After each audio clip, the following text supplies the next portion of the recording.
Hello दोस्तों, नमस्कार। Santoshi IAS में आप सभी का स्वागत है।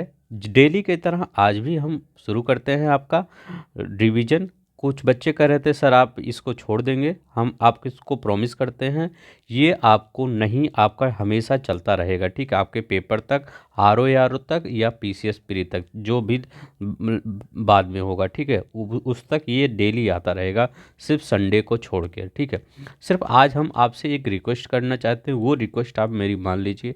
हम आपसे ये नहीं कहना चाहते हैं कोई पेड खरीदिए, ये खरीदिए, कुछ नहीं।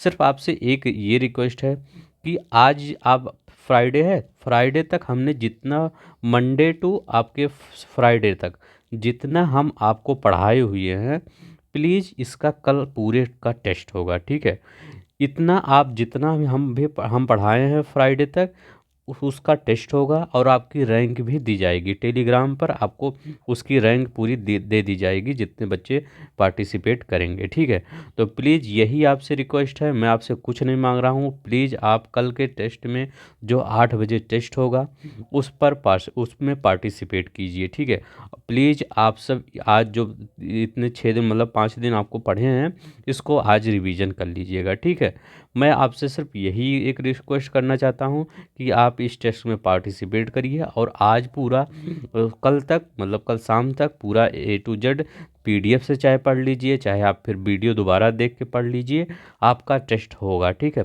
और सभी लोग इस पे टेस्ट में पार्टिसिपेट करेंगे। जितना भी नंबर आएगा, आप अगर पार्टिसिपेट करते हैं तो आप मेरे लिए हीरो होंगे। ठीक है, चलते हैं। बस यही आपसे उम्मीद है कि कल आप पार्टिसिपेट इसमें करिए टेस्ट में। रिवीजन, जो वीडियो ये आ रहा है इसका भी रिवीजन होगा। ठीक है, तो हम हमेशा फोकस रिवीजन पर ही करते हैं। ठीक है, तो चलते हैं हम। अगर आपका थोड़ा सा समय लॉस होगा थोड़ी, उसके लिए सॉरी। चलते हैं, देखते हैं पहला क्वेश्चन। यहाँ पर आपका क्या है, आज आज आपका बायोलॉजी है और आपका केमिस्ट्री है। ठीक है, क्योंकि बायोलॉजी केमिस्ट्री नहीं आया था। इसके बाद आपका 45 क्वेश्चन आज आपका क्या है, 45 क्वेश्चन आपका ये, इसका जो केमिस्ट्री और बायोलॉजी है, इसका टेस्ट है ऑब्जेक्टिव टाइप का। एक बार दिखा भी देते हैं आपको। ये देखिए, ये एनसीईआरटी कॉर्नर भी है रोज़ की तरह आपका। इसके बाद आपका ये 45 क्वेश्चन टेस्ट है, तो इन सभी टेस्ट को करना है आपका। लगभग इसमें आपका विटामिन और धातुएं अधातुएं जो होती हैं, मेटल नॉन मेटल, उसी से टॉपिक से है। तो आज देखिए पूरा क्लियर कर लेते हैं। कल की बात याद रखिएगा, कल आप टेस्ट ज़रूर दीजिएगा। ठीक है, रिवीजन हो जाएगा आप ही का। ठीक है, और आपको रैंक मिलेगा तो आपको अच्छा भी रहेगा कितना हमारा रैंक आया। ठीक है, तो आप सब ईमानदारी से उस टेस्ट को करिएगा, हमको बहुत खुशी होगी कि आप सब उसको करेंगे। ठीक है, वही आप गुरु दक्षिणा समझिए, कुछ भी समझिए। ठीक है, जब आप टेस्ट में पार्टिसिपेट कर लेंगे। अस्थि एवं दांतों के लिए आवश्यक मिनरल कौन है? ये कह रहे हैं कि जो आपके अस्थि मतलब क्या, हड्डियां होती हैं, बोन्स होते हैं और टीथ होते हैं, दांत, इनके लिए आवश्यक मिनरल कौन कौन से हैं? तो ये कौन कौन से आपके हैं? आपका कैल्शियम है, याद रखिएगा, कैल्शियम है, और आपका फ्लोरीन है और फास्फोरस है। कैल्शियम, फ्लोरीन, फास्फोरस, ये आपके दांतों के लिए और अस्थियों के लिए मतलब इम्पॉर्टेंट रोल अदा करते हैं, इनके मतलब स्ट्रक्चर में, इनके विकास में। ठीक है, तो ये कैल्शियम, फ्लोरीन और फास्फोरस। किस विटामिन को हार्मोन विटामिन कहा जाता है? बताइए, हार्मोन विटामिन किसको? तो विटामिन डी को हार्मोन विटामिन कहा जाता है। विटामिन डी को हार्मोन विटामिन कहा जाता है, इंपॉर्टेंट है, याद रखिएगा। अब देखिए यहाँ कह रहा है कि लीवर यकृत द्वारा, यहाँ लिखा रहेगा लीवर, जो लीवर को इंग्लिश में मतलब इंग्लिश में लीवर कहते हैं, हिंदी में यकृत कहते हैं, द्वारा बीटा कैरोटीन को विटामिन ए में बदल दिया जाता है। किसमें? बीटा कैरोटीन को विटामिन ए में बदल दिया जाता है। अब पूछेंगे विटामिन ए या बीटा कैरोटीन पाया कहाँ जाता है, तो गाजर में और चुकंदर में आपका सबसे ज़्यादा विटामिन ए और बीटा कैरोटीन पाया जाता है। तो गाजर, अगर यही क्वेश्चन बार बार आता है कि गाजर में कौन सा विटामिन पाया जाता है, तो गाजर में विटामिन ए पाया जाता है, याद रखिएगा। अब देखिए यहाँ पर एक क्वेश्चन आया था, विटामिन बी1 की कमी से बेरी बेरी रोग होता है, कैसे याद करेंगे? अब देखिए यहाँ पर याद करने की थोड़ी सी आपकी ट्रिक, यहाँ पे लिखा गया है बेरी और बेरी, तो बी1 लिखा गया है ना, तो मतलब एक इसको बेरी बना लीजिए और ये वन जो लिखा है इसको भी बेरी बना लीजिए। ठीक है। तो मतलब B1 मतलब 2 बार बी है, 1 1 लगा दीजिए, मान लीजिए 2 बार बी है, तो ये भी बी बेरी हो गया, ये भी बेरी हो गया। जब कभी भी B1 आए, विटामिन B1 का नाम क्या है, तो ऐसे याद रख लीजिए, B1 बेरी बेरी, आपका B1 को बेरी बेरी। B1 से क्या क्या कौन कौन सा रोग होता है, कौन रोग होता है, बेरी बेरी होता है। आप सोचेंगे बेरी बेरी रोग होता क्या है, जो हृदय संबंधी थोड़ा रोग होता है, ये अपच उपच भी इसमें आ जाता है, तो यही आपका हृदय संबंधी बेरी बेरी रोग होता है। B1 को कहते हैं क्या है, थाइमीन कहते हैं, ठीक है। अब B1 को थाइमीन होता कहते हैं, एंटी न्यूरोटिक होता है। अगर पूछे कि एंटी न्यूरोटिक विटामिन कौन है, तो यही B1 है, ठीक है। ये क्वेश्चन अच्छा है, याद रख लिए, हो सकता है कभी पूछ ले। तो B1 की कमी से बेरी बेरी रोग होता है, एक फैक्ट ये याद रखिएगा। एक है यह हृदय बेरी बेरी, अगर पूछे क्या है, हृदय संबंधी बीमारी है। अगर B1 का फुल मतलब वैज्ञानिक नाम क्या है, तो इसका थाइमीन है, B1 को थाइमीन कहते हैं। और ठीक है, और एंटी न्यूरोटिक है, ठीक है, B1 इतना याद रखना है आपको। अब देखिए विटामिन की KEDA, इसको कीड़ा बोलते हैं, कीड़ा। जो कीड़ा होता है वो वसा में घुलनशील होता है, और विटामिन B और C होता है जो जल में। तो ये आप ट्रिक याद किए होंगे कि गई भैंस पानी में, तो बी से भैंस, BC भैंस, तो जो जल में घुलनशील है वो तो भैंस, मतलब गए भैंस पानी में, ये तो आप सब याद ही किए होंगे कहीं न कहीं। तो यही से याद कर लीजिए, कीड़ा जो होता है वो वसा में, कीड़ा मत याद करिए, भैंस वाला याद कर लीजिए, कीड़ा अपने आप पता चल जाएगा। जब आप पता होगा कि BC आपका जल में है, तो कीड़ा अपने आप वसा में आ जाएगा, ठीक है। तो नहीं तो कन्फ्यूज हो जाएंगे, हो सकता है आप भैंस, ये भैंस वाला याद कर लीजिए, आपका कीड़ा अपने आप हो जाएगा। विटामिन ए रेटिनाल, याद रखिएगा, विटामिन ए रेटिनाल खोज किसने किया था, मैकुलम ने किया था। ये भी क्वेश्चन कहीं कहीं कहीं पूछ लिया था कि विटामिन ए की खोज किसने, मैकुलम ने किया था। सामान्य दृष्टि, मतलब विटामिन ए में सामान्य दृष्टि की बीमारी हो जाती है, ठीक है, याद रखिएगा, जो मतलब आपका आँखों से रिलेटेड बीमारी होती है। विटामिन ए में गाजर, दूध, अंडा, पनीर ये सब होता है। विटामिन सी में नींबू, नींबू में पाया जाता है। विटामिन डी किसमें, कार्ड मछली का तेल, ये बहुत इंपॉर्टेंट है, कार्ड मछली का तेल, विटामिन डी। विटामिन B6 धान का चोकर, देखिए आया है, तो धान का चोकर, कितना सिंपल क्वेश्चन है, देखिए विटामिन B6। तो आपको क्या क्या याद करना है यहाँ पर, ये धान का चोकर, क्योंकि ये नहीं याद करेंगे, और ये विटामिन डी, कॉड मछली का तेल, तो डी आ जाए, कॉड आ जाए, डा आ जाए, ठीक है, ऐसे डा लिखा रहे, तो डा यहाँ लिखा गया है, तो विटामिन डी डी, तो कॉड आएगा, तो ऐसे याद रखिए, डी कॉड, ये डा लिखा गया है, तो डी यहाँ है, तो ये B6 धान का चोकर, इससे इसमें होता है, धान के चोकर में, ठीक, ये याद रखिएगा। अब देखिए विटामिन और रोग, विटामिन डी से क्या होता है, रिकेट्स होता है, विटामिन डी से रिकेट्स होता है। विटामिन डी का नाम क्या है, कल्सीफेरॉल बोला जाता है। विटामिन के से रक्त अवरोधी हीमोफीलिया, ठीक है। तो विटामिन की से मतलब अगर विटामिन की कमी हो जाती है तो रक्त बहता रहता है। तो ऐसा आप सुने होंगे कि जो ब्रिटेन के महाराजा और महारानी हैं, मतलब महारानी हैं, उनके पास उनको हुआ है ये विटामिन के की कमी से, ठीक है। तो उनको अगर चोट लग जाएगी तो उनका हमेशा जो खून है उसको बहता रहेगा। विटामिन B1, तो B1 आ गया तो बेरी बेरी याद रख लीजिए। विटामिन ई आ गया तो बांझपन, विटामिन ई की कमी से बांझपन होता है, याद रखिए, ये विटामिन ई बांझपन, B1 के बेरी बेरी, विटामिन के रक्त अवरोधी, विटामिन डी रिकेट्स। अभी लास्ट तक बने रहिएगा, पूरा अगर आपको ना याद रहे तब कहिएगा, पूरा याद हो जाएगा विटामिन। अब देखिए फिर वही विटामिन के अल्फ़ा अल्फ़ा, ठीक है। तो विटामिन ए अल्फ़ा अल्फ़ा में होता है। विटामिन डी कॉड यकृत तेल, तो डी आ गया ना, तो डा यहाँ आ गया, तो ऐसा कॉड यकृत तेल याद रहे। विटामिन ए गेहूं का भ्रूण तेल, तो वीट जर्म ऑयल, ठीक है, wheat germ oil, vitamin A गेहूं भ्रूण तेल, wheat germ oil. Vitamin C नींबू, ठीक है, विटामिन सी नींबू में होता है। विटामिन 9 को फोलिक अम्ल बोला जाता है। विटामिन B5 को पेंटाथोनिक अम्ल बोला जाता है। विटामिन सी एस्कॉर्बिक एसिड, कई बार कंफ्यूज होंगे विटामिन सी को, तो सी क्या, एस्कॉर्बिक, तो जो एस मतलब एस माने क्या होता है, डंकी, मतलब वो एस माने क्या होता है, गधा वाला होता है, ठीक है। तो एस, तो वो सी नहीं करता, सी ऐसे याद कर लीजिए। विटामिन सी सबसे ज़्यादा, विटामिन सी किस में पाया जाता है, मिर्च में पाया जाता है, ठीक है। सी करते हैं, ऐसे ऐसे भी याद रख लीजिए कि हम सी करते हैं। इसका नाम क्या है, एस्कॉर्बिक, ठीक है, एस्कॉर्बिक एसिड विटामिन सी को। विटामिन की कमी से और बीमारी से, विटामिन ए रतौंधी होता है, विटामिन ए से रतौंधी होता है। विटामिन ए का नाम क्या है, रेटिनॉल। अब देखिए रेटिना, रेटिनॉल कैसे बना है, रेटिना से, और रेटिना तो रतौंधी, इसी रेटिना उटिना में तो होगा रतौंधी, और कहाँ होगा। तो ये ऐसे याद कर लीजिए, विटामिन ए जब कभी भी आ जाए विटामिन ए, तो आप आँख, क्योंकि शरीर में सबसे इम्पोर्टेंट चीज़ कौन सी होती है, आँख होती है। तो ऐसे याद रखिए, विटामिन ए रतौंधी, ठीक है, रेटिनॉल। तो जब आपका विटामिन ए रतौंधी आपकी आ ही जाएगी तो रेटिनॉल भी लगा दीजिएगा, ठीक है। ऐसे विटामिन सी रक्त, विटामिन 6 तो रक्त अल्पता, मतलब ये एनीमिया जो होता है, इसी से इसको एनीमिया कहते हैं।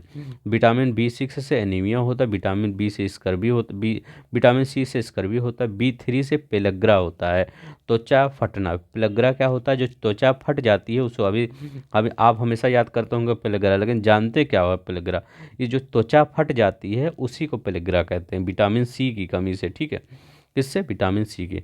पपीता में विटामिन सी होता है, ठीक है, पपीता में कौन सा विटामिन सी है, देखिए।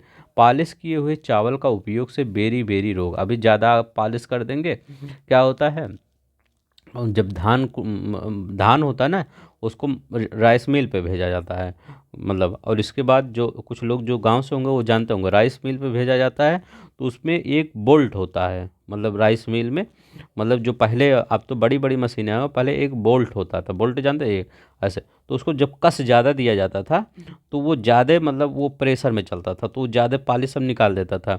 तो वो पालिश क्या होता है, वो जो भैंस वैस होती हैं, गाय वो जो पाली है, उनको खिलाया जाता था, ठीक है। ज़्यादा पालिश हो जाएंगे तो गाय तो भैंस खा ही लेंगे, लेकिन क्या हो जाएगा, आपको दिक्कत हो जाएगी, बेरी बेरी रोग हो जाएगा पालिश करने से। बी 6 में क्या होता है, धान का चोकर, राइस ब्रेन, तो बी 6 में धान का चोकर, राइस ब्रेन, दोनों में कंफ्यूज मत होइएगा, ये बेरी बेरी बी 1 से रिलेटेड है, पालिश किए हुए चावल, और धान का चोकर जो है, राइस ब्रेन, बी 6 से रिलेटेड, नहीं दोनों में आप कंफ्यूज हो जाएं। अब देखिए, विटामिन्स ऑर्गेनिक कंपाउंड है, कार्बनिक यौगिक, विटामिन क्या होता है, वहाँ ऑप्शन देगा कि कार्बनिक यौगिक है कि अकार्बनिक यौगिक है, ठीक है, इनऑर्गेनिक है कि ऑर्गेनिक है। तो विटामिन ऑर्गेनिक होता है, ऑर्गेनिक कार्बनिक यौगिक होता है। Gold rice is a good source of vitamin A, तो गोल्ड राइस जो होता है, इसमें क्या होता है, विटामिन ए का गुड सोर्स होता है, इसमें बीटा कैरोटीन बनाने वाला जीन पाया जाता है। तो गोल्ड राइस, तभी इसको लोग खाते हैं गोल्डन राइस, ठीक है, golden rice, sorry golden rice होता है ये विटामिन ए। अब देखिए, विटामिन बी टू राइबोफ्लेविन है, तो विटामिन बी 2 को राइबोफ्लेविन बोलते हैं, ये भी कई बार क्वेश्चन पूछा जाता है कि इसको क्या बोलते हैं, राइबोफ्लेविन बोलते हैं। विटामिन ए एंड सी का निर्माण हमारे शरीर में नहीं होता है, किसका, विटामिन ए और सी का निर्माण हमारे शरीर में नहीं होता, कहीं पे लिख लीजिए, ये विटामिन ए और सी का निर्माण हमारे शरीर में नहीं होता है। और विटामिन जो बी और सी है वो जल में घुलनशील है, तो ये तो आप अभी हम बता दिए, गए भैंस पानी में, तो भैंस क्या है, जल में घुलनशील है, इसीलिए क्या होता है, इनका भंडारण शरीर में नहीं होता, ये मूत्र के साथ, मतलब आपके यूरिन के साथ ये बाहर निकल जाते हैं।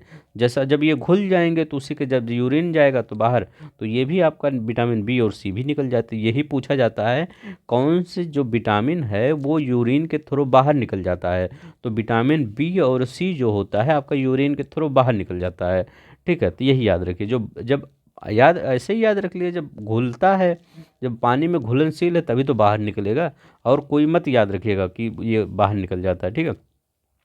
Vitamin B riboflavin, vitamin B 3 niacin, pellagra, ठीक है। विटामिन बी 2 पेंटाथोनिक बांझपन, बी 6 क्या है, pyridoxine, B 7 biotin, B 9 folic acid, B 9 को फोलिक एसिड बोला जाता है। बी 12 बहुत बार पूछा जाता है, कभी भी 12 देखिए तो कोबालामिन जरूर याद करिए, विटामिन बी 12 12 कोबालामिन, ठीक है, बाला, ठीक है, बाला को 12 से याद करिए, ऐसे ऐसे लिखता हूँ। अब जैसे 12 लिख देंगे, ऐसे लिख दीजिए, 12 12 कहीं लिखा रहे 12, और कोबाला, को बाला, ऐसे दे कोबालम, कोबाल्ट होता है, ऐसे ऐसे याद ही रखिए। तो 12 आ गया, 12 इसमें मतलब ये 12 ये वाला समझिए 12, ठीक है। तो ऐसे मतलब याद करने में ट्रिक बता रहा हूँ कि अगर 12 आ जाए, ये 12 है तो कोबाला, कोबाला मतलब कोबाल्ट, तो कोबालामिन, साइनो कोबालामिन। कभी भी ये पूछे कि आपसे विटामिन B12 में क्या पाया जाता है, तो आप कहेंगे 12, क्या 12 बोल रहे हैं, तो 12 मतलब कोबाला, कोबालामिन उसका होता है, तो कोबाल्ट पाया जाता है, बस ऐसे याद कर लीजिए। Vitamin C, ascorbic acid, vitamin C क्या होता है, एस्कॉर्बिक एसिड होता है विटामिन सी में। वो सॉरी, विटामिन सी का क्या नाम है, एस्कॉर्बिक अम्ल है। ये मतलब किस में पाया जाता है, जैसे नींबू उबी में सबसे ज़्यादा होता है। स्कर्वी। विटामिन डी आपका कैल्सीफेरॉल है, रिकेट्स होता है, ऑस्टियोपोरोसिस भी होता है, जो हड्डी वाला, वो हड्डी वाले से, विटामिन डी से हड्डी वाले रोग हो जाते हैं। अब देखिए ये विटामिन ई क्या है, टोकोफेरॉल, तो विटामिन ई को टोकोफेरॉल कहते हैं। और B5, अब इसमें ना कर, B5 अगर पूछे तो 5 से पेंटाथोनिक, और ई पूछे तो tocopherol. B1 thymine, berry berry, ठीक है, इसको अलग से लिख दिया क्योंकि ये बार बार पूछा जाता है। ठीक है, तो इतना याद रख लीजिएगा बस, ज़्यादा मत याद करिए बस। अब देखिए एनीमिया किस किस से, विटामिन B6 और 12 दोनों से होता है। एनीमिया B6 12 दोनों से होता है। Vitamin A, C, E antioxidant का काम करते हैं। कौन, A, C, E एंटीऑक्सीडेंट का काम करते हैं, एंटीऑक्सीडेंट का काम AC करते हैं। आर्गो कैल्सीफेरॉल किसको कहते हैं, तो देखिए विटामिन डी में भी कई बार वो होते हैं। तो जो विटामिन D2, ये क्वेश्चन पूछा गया है कि आर्गो कैल्सीफेरॉल, उसमें विटामिन D1 दिया था, डी दिया था, लेकिन आपको D2 लगाना होगा। आर्गो कैल्सीफेरॉल विटामिन D2 को बोला जाता है। विटामिन 12 देखिए, 12 ना, 12 तो कोबाल्ट, ठीक है, कोबाल्ट, तो कोबाल्ट। हीमोग्लोबिन लोहा होता है। क्लोरोफिल मैग्नीशियम, क्लोरोफिल में क्या होता है, मैग्नीशियम पाया जाता है। पीतल में तांबा पाया जाता है। देखिए सिंपल ही क्वेश्चन आया है, ठीक है, इतना सिंपल क्वेश्चन, ठीक है। विटामिन की खोज फ्रेडरिक हॉपकिंस ने की। अगर विटामिन की खोज किसने किया, तो फ्रेडरिक हॉपकिंस ने किया। लेकिन विटामिन शब्द का प्रयोग किसने किया, मतलब विटामिन जो हम सब कह रहे हैं, विटामिन विटामिन में बोल रहा हूँ, तो वो जो शब्द है उसको किसको दिया, सी फंक, फंक ने दिया। फंक याद करिए बस, 1911 में, 1911 भी डेट भी याद रखिएगा, ये भी क्वेश्चन आया, सॉरी, तो 1911 में। तो विटामिन शब्द का प्रयोग सी फंक ने 1911 में, विटामिन की खोज फ्रेडरिक हॉपकिंस ने किया। ठीक है, इतना याद रखिए। यदि एक व्यक्ति केवल दूध अंडे आहार का सेवन करता है तो उसको स्कर्वी रोग हो जाएगा। क्यों, क्योंकि यहाँ पर खट्टा चीज़ कुछ है, ये दूध है, अंडा है, आहार है, मतलब ये यहाँ पर कोई खट्टा चीज़ नहीं है, तो स्कर्वी रोग तो हो ही जाएगा जब नहीं मतलब करेगा। अब देखिए मतलब नहीं खाएगा। तो अब देखिए इस, ये है केमिस्ट्री का, थोड़ा देख लीजिए। अब आपका इससे ज़्यादा विटामिन नहीं आएगा। अभी देखिए हम क्वेश्चन, जितना भी क्वेश्चन आया है PCS, IS, NDA, CDS सब में आया है क्वेश्चन, सब कुछ करवा देंगे, पूरा आपका ख़त्म ही हो जाएगा, फिर दोबारा नहीं पढ़ना पड़ेगा। हाँ, अगर डिटेल में एकदम पढ़ना हुआ, बार मतलब ऑब्जेक्टिव टाइप में ही पढ़ना है, तो आप जाइए प्लेलिस्ट में, वहाँ पर वो बायो का पूरा हमने करवा ही दिया है, वहाँ देख लीजिए। ठीक है, जैसे आपका मर्जी हो वैसे ही करिए, ठीक है। अब यहाँ देखिए वनस्पति तेल, वनस्पति तेल ये पूछ, आप हमेशा ये कंफ्यूज होते होंगे कि वनस्पति तेल कहीं निकिल आता है, कहीं आता है हाइड्रोजन आता है। तो देखिए वनस्पति तेल से जो वनस्पति घी जो बनाया जाता है, तो बनाने में हाइड्रोजन प्रयुक्त होता है। लेकिन अगर उत्प्रेरक कहे मतलब उसको आगे कौन बढ़ाएगा, तो आगे बढ़ाने के लिए निकिल का प्रयोग किया जाता है। तो उत्प्रेरक कहे तो निकिल का प्रयोग करेंगे। अगर बनाने में किसका प्रयोग किया जाता है, तब हाइड्रोजन का प्रयोग किया जाता है, वनस्पति तेल से वनस्पति घी। ठीक है, तो लेकिन ज़्यादा निकिल वाला पूछता है, ठीक है, लेकिन हाइड्रोजन भी कई कई बार पूछ लिया गया है। तो वनस्पति तेल से वनस्पति घी हाइड्रोजन बनाने में प्रयुक्त होता है। लेकिन आपको उसको मतलब उत्प्रेरक के लिए कौन काम करता है, आपका कौन काम करता है, ये आपका निकिल। कैसे, जैसे आप हैं, छोटे बच्चे हैं, तो आप क्या करते हैं, आप स्कूल जाते हैं, तो बनाया आपको कौन बनाया है, आपके मम्मी पापा ना। मम्मी पापा आपको बड़ा कर रहे हैं, आपकी सेवा कर रहे हैं, मतलब छोटे हैं तो। अब लेकिन उसको जब आप स्कूल में चले गए, तब आपके जो टीचर होंगे वो कौन कर रहे हैं, वो आपके लाइफ को थोड़ा सा पुश कर रहे हैं कि थोड़ा आगे आप बढ़ जाइए, आपको पढ़ा रहे हैं अच्छे से ताकि आपको आगे और बढ़ जाइए।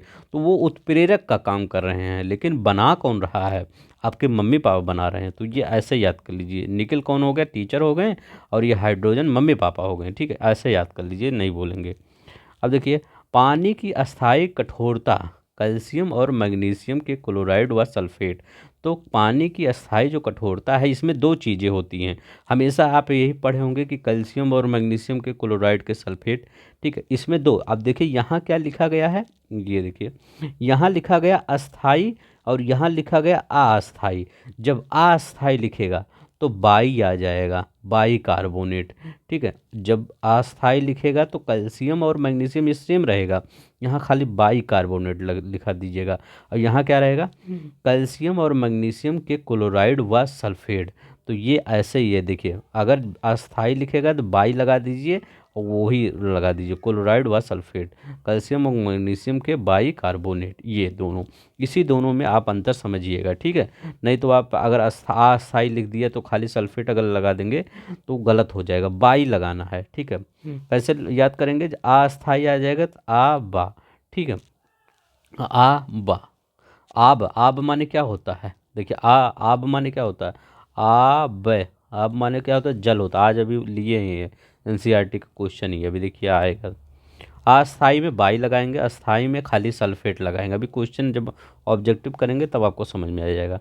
जल की अस्थाई व अस्थाई कठोरता को दूर की जाती है उबाल कर। तो जल की अस्थाई या व अस्थाई कठोरता दूर की जाती है, किससे दूर की जाती है, वो सॉरी देखिए अभी यहाँ गलत हो जा रहा था। ठीक है, ये यहाँ पर अगर नहीं लिखते हैं तब ये यहाँ नहीं लिखना भूल गए थे। देखिए अब देखिए, वो भी होता है उबाल, ये जल की अस्थाई और अस्थाई कठोरता उबाल, यहाँ पर उबालना नहीं होगा, यहाँ डिस्टिलेशन हो सकता है। ठीक है, जिसको आप आसवन कहते हैं, तो यहाँ लिख दीजिए डिस्टिलेशन। अभी मैं आपको बताता हूँ ये इसका क्या होता है, ये उबाला भी जाता है, अभी मैं बता रहा हूँ इसमें क्या होता है। देखिए जब जल की ये डिस्टिलेशन में क्या होता है, इसमें क्या किया जाता है, ये जल को उबाल दिया जाता है पहले, इसके बाद क्या किया जाता है, उसको वाष्पीकृत कर दिया जाता है। वाष्पीकृत के बाद जब वाष्पीकृत हो जाता है तो उसको कंडेंसेशन में परिवर्तित, जैसे आपका पानी वाष्पीकृत हो गया ऊपर जाता है तो फिर कंडेंसेशन होकर फिर नीचे गिरता है,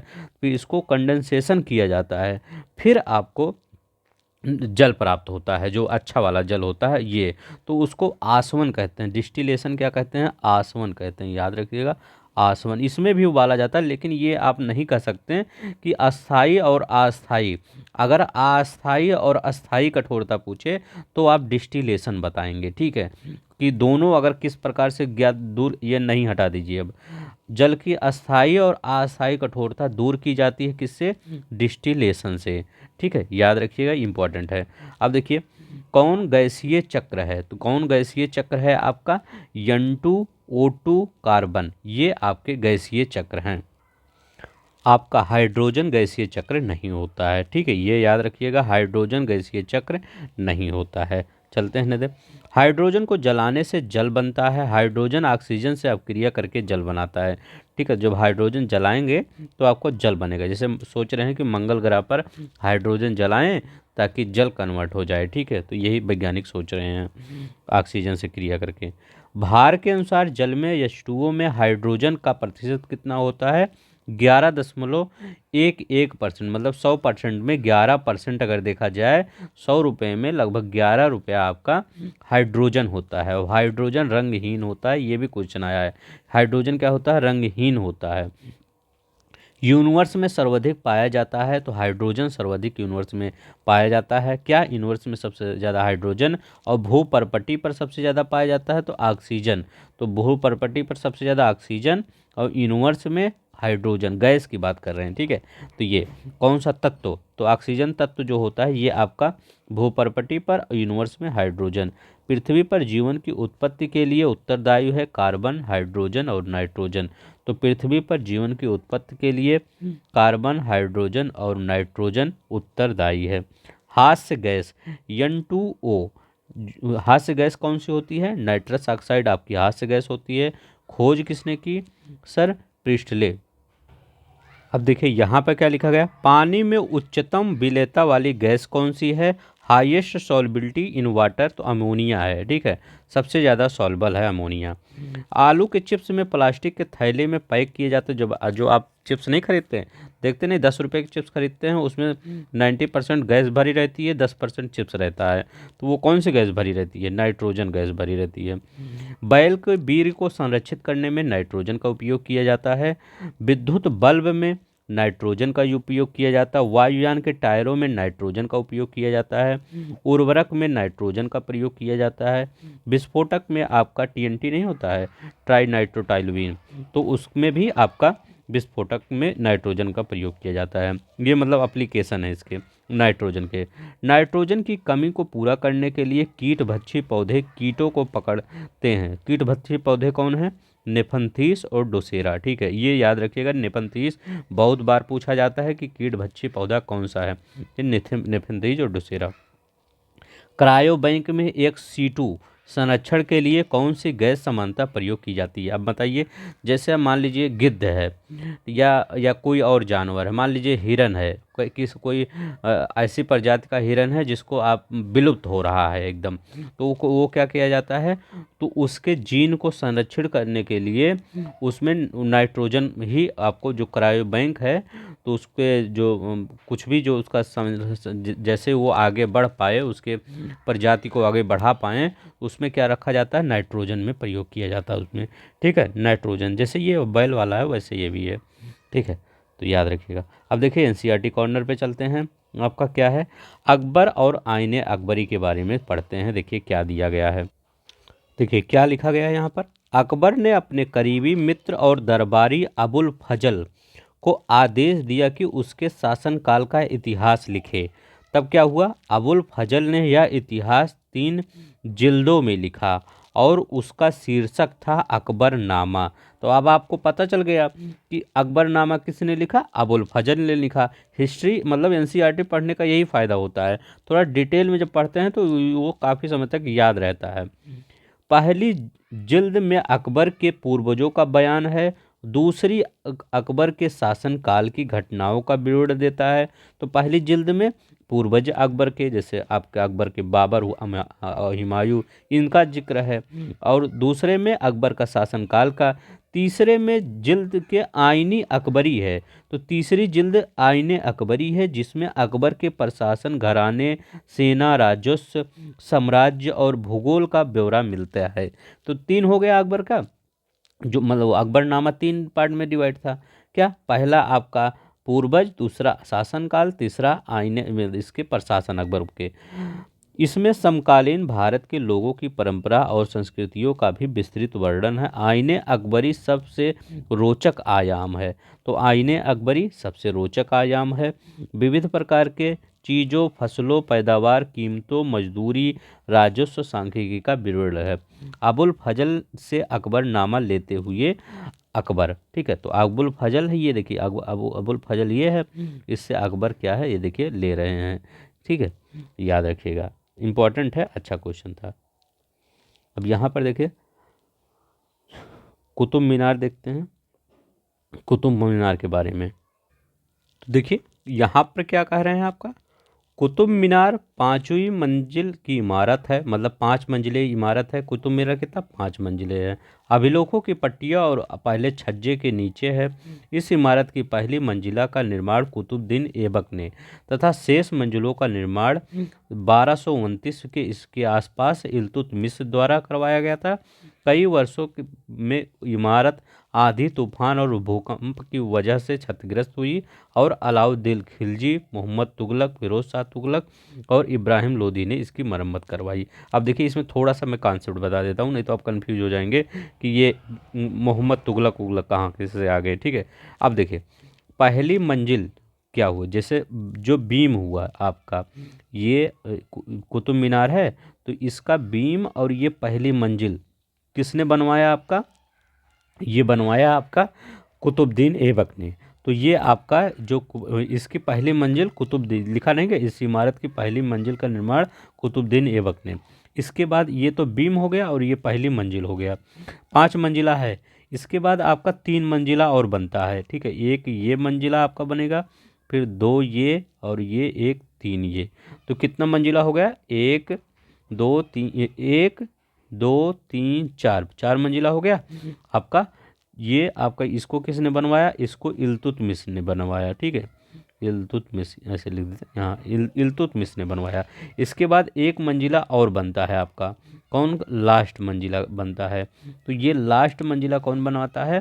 फिरोज शाह तुगलक। तो फिरोज शाह तुगलक, ठीक है। ये 5 मंजिला हो गया। तो 5 मंजिला कब बनवाता है ये भी याद रखिएगा। 1300 आपका 68 में फिरोज शाह तुगलक ने इसको बनवाया, 1368 में। तो पहला मंजिला ये कुतुबुद्दीन ऐबक ने, ये 3 मंजिला आपका 2 3 4 ये किसने बनवाया? ये आपका इल्तुतमिश ने। और फिर लास्ट वाला आपका किसने बनवाया? 1368 में फिरोज शाह तुगलक। ये जो ये सब दिए गए हैं, मोहम्मद तुगलक, आपका इब्राहिम लोदी, ये सब रेनोवेशन करवाए हैं। मतलब ये जैसे आपका घर थोड़ा सा पुराना उराना हो जाता है तो फिर कौन सा उस पर पेंट वेंट चढ़ाते हैं ना, तो ये सब ये किए। लेकिन उसको बनवाया कौन? ये तीनों लोग बनाए, कुतुबुद्दीन, इल्तुतमिश, फिरोज शाह तुगलक। ये तीनों का नाम पूछा जाता है पेपर में, ठीक है। नहीं तो आप यहाँ सब कंफ्यूज हो जाते हैं, ये अलाउद्दीन खिलजी कहाँ गए, ठीक है। तो ये सही लिखा गया है, ये सब सिर्फ रेनोवेशन करवाए, बनवाए नहीं है। बनवाए तो मंजिले तीनों ही लोग हैं, ठीक है। चलते हैं नेक्स्ट देखते हैं। यहाँ देखते हैं राजस्थान की बूंदी में स्थित रानी की बावड़ी कहाँ पर है? राजस्थान के बूंदी में स्थित है रानी की बावड़ी। उन 50 बावड़ियों में से सबसे बड़ी थी, जिसका निर्माण पानी की आवश्यकता की पूर्ति के लिए किया गया था।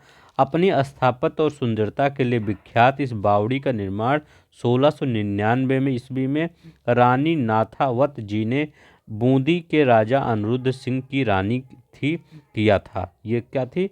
रानी नाथावत। और ये कौन थी? बूंदी के राजा अनिरुद्ध सिंह की रानी थी किया था। तो राजस्थान की बूंदी रानी की बावड़ी हो सकता है पूछ ले, हम तो ऐसे लेते आए हैं, ठीक। याद रख लीजिए, हो सकता है कभी पेपर में आ जाए। एनसीईआरटी में दिया है तो हर चीज़ इंपॉर्टेंट होता है, ठीक है, कुछ भी पूछ सकते हैं। अब देखिए पित्रा द्यूरा, ये तो पूछा ही गया है कई बार। उत्कीर्णित संगमरमर अथवा बलुआ पत्थर पर रंगीन ठोस पत्थरों को दबाकर बनाए गए सुंदर अलंकृत नगीने है, वही पित्रा द्यूरा कहलाता है, ठीक है। ठोस पत्थरों को दबाकर बनाया जाता है, पित्रा द्यूरा। अब देखिए जल का महत्व, ये देखिए आबाद, यही आ गया आब। फारसी शब्द लिखा गया, फारसी शब्द आबाद और आबादी आब शब्द से निकले हैं, जिसका अर्थ है पानी। आबाद शब्द उस जगह के लिए इस्तेमाल होता था जहां बसावट हो। इसका एक अन्य अर्थ खुशहाल भी है। आबादी का अर्थ जनसंख्या और समृद्ध दोनों है। चलते नेक्स्ट देखते हैं। ये देखिए यहाँ पर देखते हैं, आज वीडियो थोड़ा लंबा होगा लेकिन थोड़ा सा ज़्यादा कंटेंट है। मैं सोचा कि आप सब थोड़ा सा आराम मत कीजिए, आगे बढ़ते रहिए, ठीक है। नहीं तो दो मतलब सोच रहे हैं कि पेपर टल गया, आराम के चक्कर में पढ़ाई थोड़ा सा ख़राब कर लें, ठीक है। तो आप आगे बढ़ते रहें बस।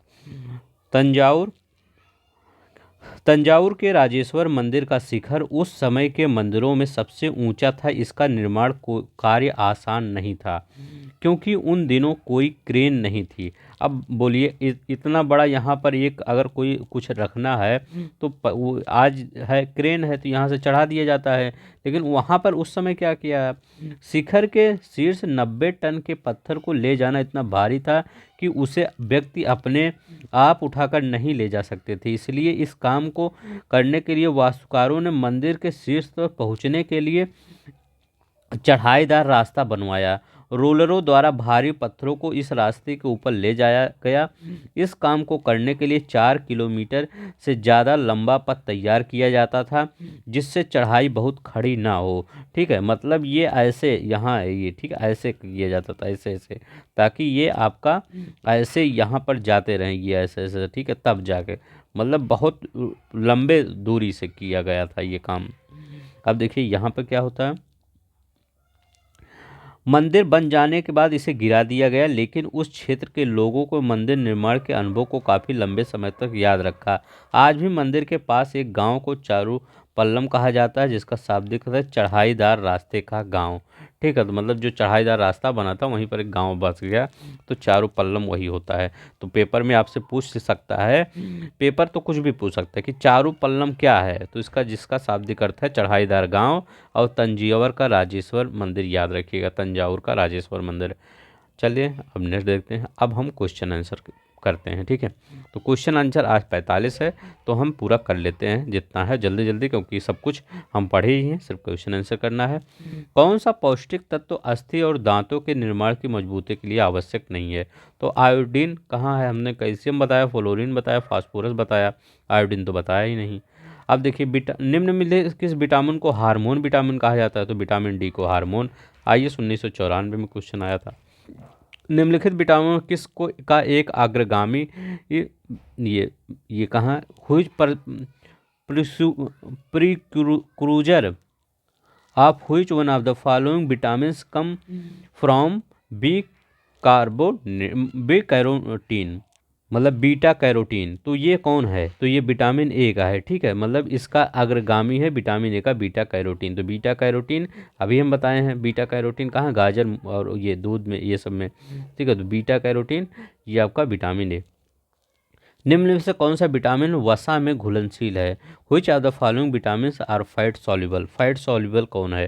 तो फैट सॉल्युबल कौन सा है आपका, जो आपका भैंस बी और सी पढ़े थे, ये पानी वाला है, भैंस पानी में गई, तो बी सी यहाँ देखते हैं, बी सी हटा दीजिए, तो कीड़ा, ठीक है। तो ये सी यहाँ भी है, वसा में पूछ रहा है, तो सी यहाँ है, तो सी यहाँ, ये भी हटा दीजिए। तो ये देखिए बी सी यहाँ नहीं है, ए और डी हो जाएगा, यहाँ भी बी है, ये भी हटा दीजिए, ठीक है। तो बी कोई भी बी रहे, ठीक है, 1 to 12 कुछ भी रहे, बी मतलब बी ही।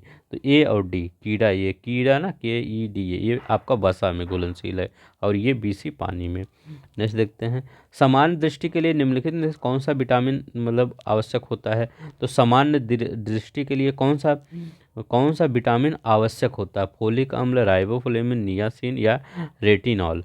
तो सामान्य के लिए कौन सा विटामिन? तो रेटिनॉल होता है ना।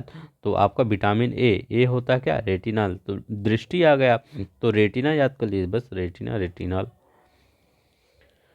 मसूड़ों में रक्तस्राव, दांतों का गिरना, अस्थियों का भंगुर होना, घाव भरने में देरी, निम्नलिखित में से किस विटामिन के? तो मसूड़ों में दर्द, ये दांत और से, ये कौन सा है? Vitamin C. कितना सिंपल है। विटामिन जो रक्त का थक्का बनाने में, तो रक्त का थक्का क्या, विटामिन के, ठीक है, विटामिन के रक्त का थक्का बनाने में। निम्न में कौन सा विटामिन मनुष्य के रक्त के जमने के लिए? तो ये देखिए कितनी बार वही घुमा के, पीसीएस 2020 का क्वेश्चन है, विटामिन के, रक्त का थक्का आ जाए तो के लगा दीजिए। गोल्डन राइस किस में प्रचुर मात्रा में पाई जाती है? बताइए, गोल्डन राइस किस में प्रचुर मात्रा में? तो बीटा कैरोटीन, बीटा कैरोटीन में गोल्डन राइस प्रचुर मात्रा में पाई जाती है। मानव आहार पालिश किए हुए चावल के उपयोग से निम्नलिखित कौन सा रोग हो जाता है? तो जो अगर ज़्यादा चावल पालिश कर देंगे तो कौन सा, बेरी बेरी रोग हो जाता है। कौन सा, बेरी बेरी रोग हो जाता है। विटामिन्स क्या होते हैं? कार्बनिक यौगिक होते हैं, अकार्बनिक होते हैं, जीवित जीव होते हैं, या तो हम क्या करें, ऑर्गेनिक कंपाउंड होते हैं। देखिए कितना सिंपल क्वेश्चन है। इसके बाद ये देखिए, विटामिन ई का महत्वपूर्ण स्रोत निम्न में से कौन सा है? तो विटामिन ई का महत्वपूर्ण स्रोत हम क्या बताए थे, गेहूं अंकुर का तेल, ठीक है। तो ये बीट जर्म ऑयल बताए नहीं थे अभी। अब देखिए यहाँ पर, निम्न में से कौन सा विटामिन सूर्य के प्रकाश की उपस्थिति में त्वचा में बनते हैं? तो विटामिन डी, सूर्य आ जाए, डी आ जाए, बस लगा दीजिए। 17 में देखिए आर में आया था। निम्नलिखित में किसका निर्माण हमारे शरीर में नहीं होता है? तो बताइए किसका निर्माण हमारे शरीर में नहीं होता है? तो हम क्या बताए थे, विटामिन ए और सी का निर्माण हमारे शरीर में नहीं होता है। तो यहाँ ए दिया है तो लगा दीजिए। 16 नंबर का क्वेश्चन देखते हैं। निम्नलिखित में से विटामिनों में से कौन सा शरीर में भंडारित नहीं होता है? तो कौन सा विटामिन शरीर में भंडारित नहीं होता है, ये बताइए। तो कौन सा वो विटामिन है? तो हम क्या बताए हैं कि बी और जो सी होता है आपका क्या होता है, वो बह जाता है यूरिन के थ्रू। तो बी सी भंडारित कहाँ होगा? तो यहाँ पर सी होगा, सी कहाँ भंडारित होगा, ठीक है। ये हो गया। चलते हैं, निम्न में से कौन सा एक विटामिन ए का प्रचुरतम स्रोत है? प्रचुरतम स्रोत कौन सा है ये? तो इसमें लगभग तो सभी दिए हैं, आपका सेब भी होता है, ये पपीता भी है, आम भी है, ठीक है। तो आप कुछ भी लगा, आम ही लगा दीजिए और क्या, ठीक है। तो आम सबसे अच्छा स्रोत है, जो पका हुआ आम होता है वो, ठीक है। विटामिन ए संचित रहता है कहाँ पर? लीवर में विटामिन ए संचित होता है, याद रखिएगा, लीवर में विटामिन ए पाया जाता है, ठीक है। संचित मतलब पाया नहीं है, संचित होता है, मतलब स्टोर होता है, ठीक है ना, स्टोर होता है। थायमीन है, तो थायमीन क्या है? तो विटामिन बी 1, ठीक है। इससे क्या होता है? बेरी बेरी रोग होता है। ये हो गया। साइनो कोबालामिन, देखिए कोबालामिन, तो 12, ऐसे 12 लिख दीजिए, कोबाला हो 12 हो गया। विटामिन बी 12 है। विटामिन बी 12 निम्नलिखित में से कौन सी धातु मौजूद है? विटामिन बी 12 में निम्नलिखित में से कौन सी धातु मौजूद है? तो कोबाल्ट मौजूद है। अब देखिए यहाँ पर, अरक्तता निम्न में से किस विटामिन की अल्पता के कारण होता है? अरक्तता मतलब एनीमिया। तो कौन कौन से? विटामिन बी 6 एंड बी 12, ठीक है। इसका क्या बताए थे हम? हाँ, कोबाल्ट सही बताए थे। हाँ, विटामिन बी 6 एंड बी 12, तो ये विटामिन बी 6 और बी 12 के अनीमिया से होता है, ठीक है। अनीमिया काज बाई, मतलब अनीमिया किसके कारण होता है? जब आपकी कमी हो जाती है बी 6 एंड बी 12, ठीक है, याद रखिएगा। किसके अवशोषण में विटामिन सी मदद करता है? तो किसके अवशोषण में विटामिन सी मदद करता है? तो याद रखिएगा, किसके? लौह के अवशोषण में विटामिन सी मदद करता है। ये अच्छा क्वेश्चन है, ठीक है। लौह के अवशोषण में, तो vitamin C facilitate absorption of which element? लौह के। निम्नलिखित में से सब्जियों में सर्वाधिक विटामिन सी पाया जाता है, तो निम्नलिखित सब्जियों में कौन सा विटामिन? तो सी मतलब मिर्च में विटामिन सी पाया जाता है सबसे अधिक मात्रा में, ठीक है। तो मिर्च तीखा लगता है ना, सी ऐसे कहते हैं ना, तो सी कहते हैं, तो विटामिन सी में पाया जाता है, इसे याद कर लीजिए। निम्नलिखित विटामिन में से कौन सा स्वप्न को पर्याप्त मात्रा में याद रखने के लिए मददगार होता है? मतलब आप जैसे रात में स्वप्न देखते हैं, भूल जाते हैं, तो कौन सी विटामिन कमी होती है? तो जो अधिकता होगी तो नहीं भूलेंगे, vitamin B 6। Vitamin B 6। Calciferol रासायनिक योग नाम। कैल्सीफेरॉल तो विटामिन डी, देखिए कैल्सीफेरॉल। निम्नलिखित तो फंक ने किसका? तो फंक किससे संबंधित है? आविष्कार तो हॉपकिंस ने किया, लेकिन फंक यहाँ विटामिन है तो विटामिन लगा दीजिए, ठीक है। विटामिन से ही और कुछ ही नहीं है। वनस्पति तेल में वनस्पति घी बनाने में प्रयुक्त होने वाली गैस है, तो को हाइड्रोजन है, ठीक है। और आपका उत्प्रेरक के रूप में निकेल प्रयोग होता है, ठीक है। ये तो हो गया, देखिए बीपीएससी 2016 में आया था। वनस्पति तेल घी बनाने में प्रयुक्त गैस है, हाइड्रोजन है, देखिए 2 बार वही क्वेश्चन है, आया मेंस में यूपीपीसीएस। पानी की अस्थाई कठोरता, अस्थाई जब कठोरता पूछे तब बाई नहीं लगाएंगे, यहाँ देखिए बाई लगाया है। कैल्शियम और मैग्नीशियम क्लोराइड के सल्फेट, ये देखिए आपका कहाँ पे पूछा गया था? ये उत्तराखंड में। तो अस्थाई अगर पूछे तो अस्थाई कठोरता कैल्शियम और मैग्नीशियम के सल्फेट, अगर अस्थाई तो बाई लगा देंगे, अभी वो भी आ जाएगा। जल की अस्थाई और अस्थाई दोनों की कठोरता दूर की जा सकती है, तो आसवन विधि, ये देखिए हमें बताया ना, डिस्टिलेशन विधि द्वारा, आसवन विधि द्वारा जल की अस्थाई और अस्थाई दोनों प्रकार की कठोरता दूर की जाती है, ठीक है। अब यहाँ देखिए, कौन गैसीय चक्र नहीं है? तो कौन गैसीय चक्र नहीं है, तो ये बताइए। तो गैसीय चक्र कौन सा नहीं है?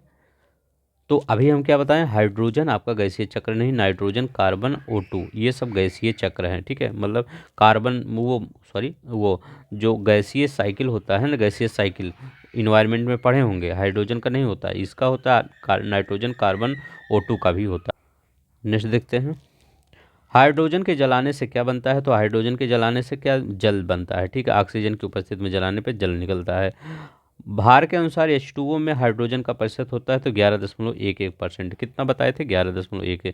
निम्नलिखित में ब्रह्मांड यूनिवर्स का सबसे अधिक पाए जाने वाला तत्व कौन सा है? तो यूनिवर्स में सबसे ज़्यादा हाइड्रोजन पाया जाता है, और पृथ्वी की परपट्टी पर सबसे ज़्यादा ऑक्सीजन पाया जाता है। निम्नलिखित तत्वों में से कौन सा एक समूह पृथ्वी पर जीवन की उत्पत्ति के लिए उत्तरदायी है? तो बताइए। तो क्या उत्तरदायी? कार्बन, हाइड्रोजन और नाइट्रोजन उत्तरदायी। याद रखिएगा, ये आईएएस में क्वेश्चन आया है, बहुत इंपॉर्टेंट है, कार्बन हाइड्रोजन नाइट्रोजन। अब देखिए, निम्नलिखित किस विधि द्वारा जल की अस्थायी कठोरता को दूर नहीं किया जा सकता? अब देखिए वही हम कह रहे थे, वहाँ नहीं लिखे थे, यही है। तो किस विधि से द्वारा नहीं किया जा सकता? तो उबाल कर नहीं किया जा सकता अस्थाई। तो अस्थाई कठोरता किसके द्वारा? कैलगॉन विधि द्वारा लिखा गया है, इस कैलगॉन मेथड द्वारा किया जा सकता है।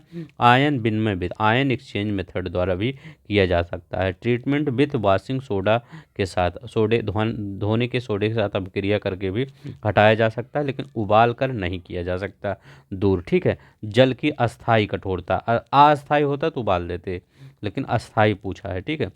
तो ये आपका यही है, यहाँ 38 आ गया, ठीक है, ये नहीं होगा, ये 39। देखिए, permanent hardness of water due to presence of, जल की अस्थायी कठोरता किसकी उपस्थिति के कारण होता है? तो किसकी उपस्थिति के कारण होता है? अस्थायी पूछ रहा है, बाई नहीं लगाएंगे। तो किसके, आपके किसके कारण होता है? यहाँ पर लिखा गया है मैग्नीशियम एंड कैल्शियम के सल्फेट। तो किसके कारण होता है? तो मैग्नीशियम और कैल्शियम के सल्फेट। ये देखिए बाई नहीं है, ठीक है, बाई नहीं है यहाँ पर। तो चलते हैं, देखिए यही वाला क्वेश्चन सही होगा। नेक्स्ट चलते हैं।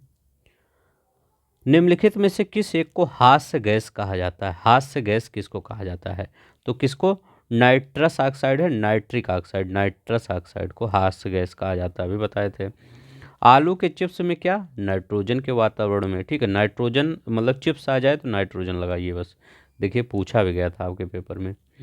यहाँ पर क्रायो बैंक एक्सीटू, तो यही सब नाइट्रोजन के एप्लीकेशन है, ये सब नाइट्रोजन। वायुयानों के टायरों में नाइट्रोजन भरा जाता है, ठीक है। यहाँ पर देखिए किसी तत्व की कमी को पूरा करने के लिए कीट भक्षी पकड़ते हैं उनके भक्षण को, क्या? नाइट्रोजन की कमी को पूरा करने के लिए, मतलब किस तत्व की कमी को पूरा करने के लिए? तो नाइट्रोजन के ना नेफंतीस होता है, ठीक है, डोसेरा नेफंतीज ये सब होता है। निम्नलिखित में से किस तत्व की कमी को पूरा करने की बच्चे उनका भक्षण करते हैं? तो अच्छा 2 बार आया है, ये कहाँ आया है? या ये भी है, अच्छा वही क्वेश्चन है। तो किसकी? नाइट्रोजन की कमी करने, ठीक है। तो नाइट्रोजन की कमी को पूरा करने के लिए कीट भक्षी पौधे मतलब कीटों का भक्षण करते हैं। चलते हैं, बस आज के लिए बस इतना ही। अगर आपको पसंद आएगा तो प्लीज़ शेयर कर दीजिएगा अपने दोस्तों में, लाइक कर दीजिएगा, सब्सक्राइब कर दीजिएगा चैनल। और कल आपका टेस्ट होगा, जितना पूरा वीक में पढ़ाया गया है, सैटरडे आपका टेस्ट होगा। तो प्लीज़ पार्टिसिपेट करें, सब करें सब टेस्ट में, और अपना देखें कि हमारा कितना तैयार है। तो आज से अभी से आप जाइए, रिवीजन कर लीजिए, जितनी भी पीडीएफ है उसका रिवीजन कर लीजिए, या वीडियो देख के रिवीजन कर लीजिए, कैसे भी करके रिवीजन कर लीजिए, कल आपका टेस्ट आ रहा है, ठीक है। तो मैं यही आशा करता हूँ आप सब वो टेस्ट देंगे। तो आई होप इतना ही आज के लिए। नमस्कार, जय हिंद, जय भारत।